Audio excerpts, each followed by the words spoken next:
د الله دپاره دوستي او د الله دپاره دشمني په دې باندې ډېر خلک صحیح طریقې سره پې نه دي پوه شي یا خصوصا زموږ دا خلک د هغوی مطلب دا دی چې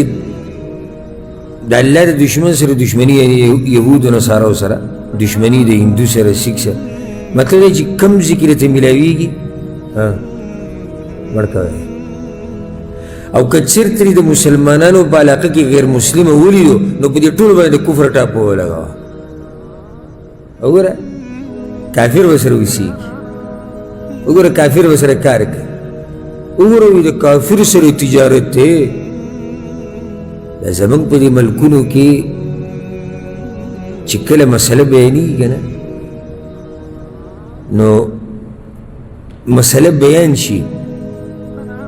بیا دې مسلې ته په علمي نظر سره څوک دومره نه ګوري دومره جوور سوچ پکې نه کوي ځان پې نه پوه کوي لکه څومره چې د جوش نه کار اخلي او د تیزۍ نه د دې نه کار اخلي لکه مولوي صاحب مسله بیان کړه په منبر باندې چې بی د الله د دشمنانو سره به دشمني کوئ دې کې دوه خبرې دي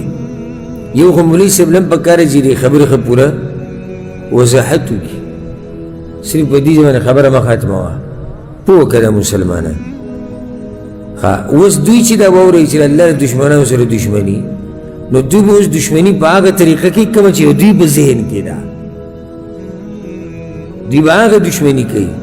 ټوپک رواله چاړه رواله توره رواله او په کوم ځای کې چې غیر مسلمه یې نه مړ کوئ داسې هغه سرسری خبرې چې واوري او پوه پې نه دی د هغوی کار دی کافر په دوه قسمه یو هغه کافر چې تا سره جنګ کوي حربي کافر د مسله جدا ده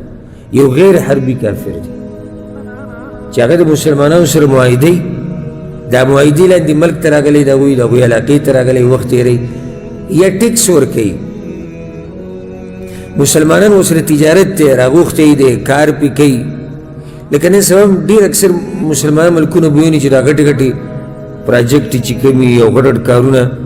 په دې کې به داسې ډېر انجینران ویني چې هغه کافران دي خو دوی پې دغه کار کوي دا ورسره معاهده شوې ده نو چې کله کافر حربي نه وي د هغه نه خدمت اخیسته جایز دي پیغمبر صلی الله علیه وسلم